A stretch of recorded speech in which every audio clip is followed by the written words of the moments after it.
بصي، هي تبان زرعه بس هي مش مجرد زرعه. تعالى احكي لكم. احنا طبعا عايزين نظبطها، واحنا هنظبطها هنتكلم. كلنا نفسنا نحقق حاجات كتير في حياتنا بس ما بنوصلش لحاجه. ايه السبب؟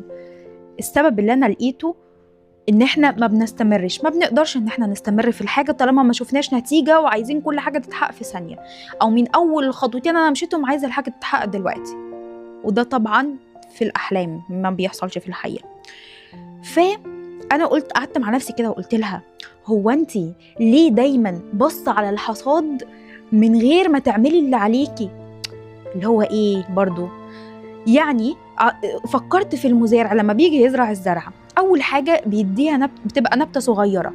النبته الصغيره دي بيفضل يرويها ويسمدها ويهتم بيها، ويوم ورا بكل تركيزه وكل افعاله ان هو بياخد خطوه وبيهتم بالزرعه دي، بيهتم بيها. ويوم ورا يوم الزرعه بتبدا تكبر تكبر تكبر، وبعد كده بيحصد اللي زرعه.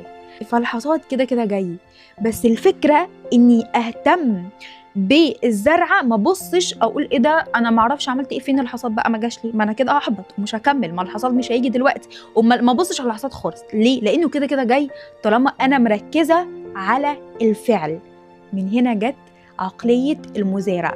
فلو عاوز تنجح في أي حاجة في حياتك، عايز تبقى بيرفكتو في الإنجليش، مش مجرد إن أنت قعدت يومين بتذاكر إنجليش وأنا ما اتحسنتش، إيه ده ما بقتش بيرفكتو. لازم كل يوم تهتم بالزرعه، ما تبصش على النتيجه دلوقتي، كده كده النتيجه جايه طالما انت مركز في الفعل، طالما انت بتهتم بالزرعه بتاعتك وبترويها.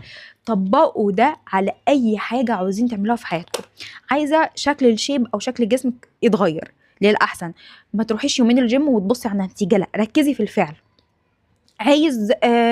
انا عايزه اتعرف اكتر في صناعه المحتوى، ركزي ان انت تعملي فيديوهات، ما تبصيش على الفيديوهات جابت ايه، الفيديوهات راحت ايه، كده كده هتجيب بعدين بالاستمرار.